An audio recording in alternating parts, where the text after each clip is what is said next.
Bismillah, velhamdülillah, ve salatu ve selamu ala Resulillah ve ala alihi ve ashabihi ve men vela. Aziz sevgili seyircilerimiz, hoş geldiniz, sefalar getirdiniz. Bu günler mübarek bir günlerdi. Eyyam-ı Zilhicce. Allah Azze ve Celle Kur'an-ı Kerim'de yemin diyip vel fecri ve leyalin aşr. Bu günler mübarek bir günlerdi. Kasem edip Rabbil Alemin bu günler üzerine. Bu günlerde ne ameli yaptıysak Allah subhanehu ve teala ahabbul a'mal ilallah. Allah subhanehu ve teala o amelleri fazla sevecek. Ve ecrini ve sevabını azaf muzaaf verecek.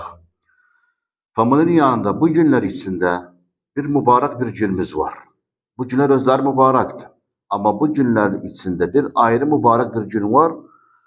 O da Yevmi Arafa. Arafat günü mübarek bir gün. Dua müstecaptı içinde. Tabi biz Müslüman olarak hacca gitmemiz var. Hacca gitmemek insanlar, olar ki hacdadiler, olar hani'en lehum Arafat dağındadılar. Rabbil Alemin'le tecelliyat yapırlar. Ama bizler ki gitmemişik hacca.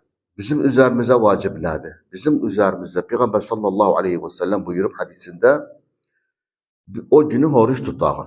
Oruç tutanak o günü yukaffiru seneteyn el-mâziye vel-qâdim.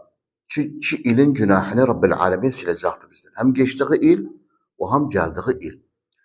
Yani haccacılar durandılar Arafat dağında. Ki Rabbil Alemin'le tecelliyat yaparlar. Ve bilirsiniz el-haccu Arafa. Yani hacca giden, menasik hacı yapan en mühim ruknu nerede? Arafa'da durmaktı. Onlar orada Arafat dağında durup da Rabbil Alemin'le tecelliyat yaparlar. Biz burada ne yapalım? Biz burada oruç olduk. Büyük bir ibadettayız. تركنا الطعام والشراب والشهوة لأجل ماذا؟ لأجل Allah'ın rızalığı için.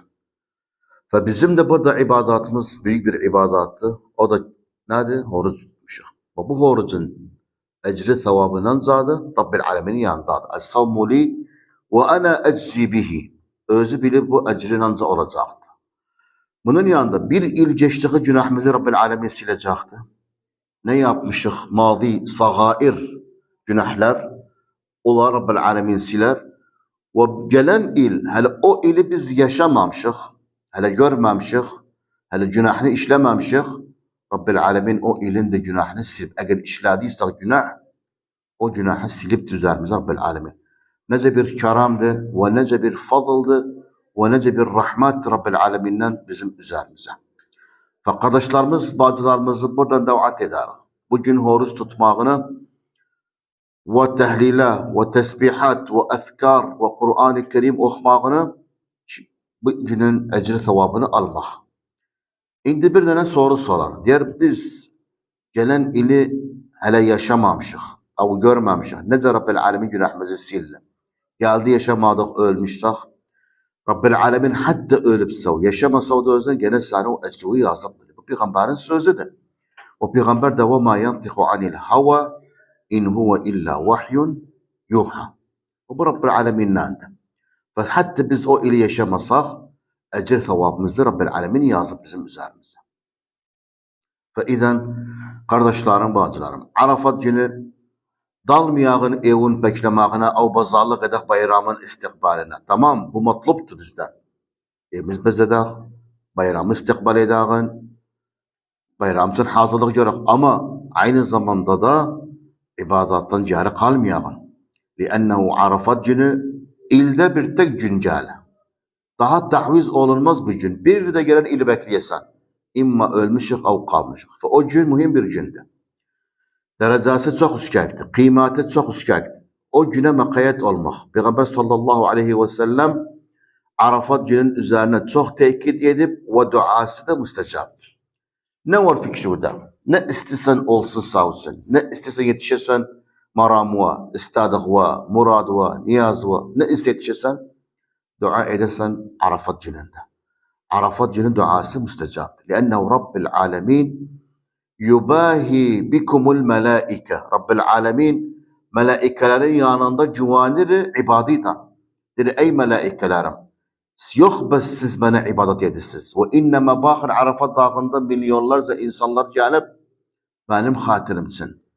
Gelmeyenler oruç oldular benim hatırım için. Rabbil alemin bir civancı melaikelerin önünde yubahi bikumul melaike. Melaikelerin içinde bizimle civanır Rabbil alemin. Ve biz daha nece Rabbil alemin sözünü tutmayak ve cari kalağın bir işten. Ve onun için aziz sevgili kardeşlerimiz, bu günler mübarek günlerdi. Ama bu günlerin içinde en afdalı, en mübarek nedir? Arafat günüdür.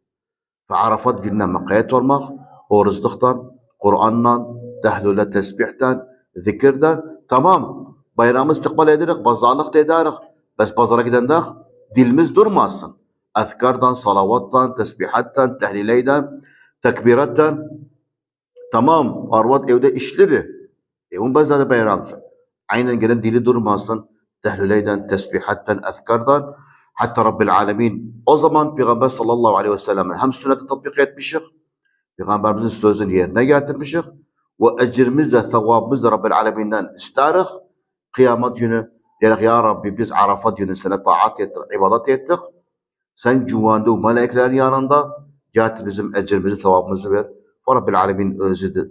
Ehl-i cud ve ehl-i karam ve öz ekramul ekraminde ve ecvedel ecvedin. İnşallah Teala aziz sevgili kardeş bacılarımız, bugün bu kadar programımız ve Allah razı olsun kameralarımızdan ve bu kanattan ki bu seslerimizi getirirler insanlarımıza. Allah muvaffak etsin cümlemizi ve sizden de Allah razı olsun biz dinlediğiniz. Vesselamu aleyküm ve rahmetullahi ve berekatuhu.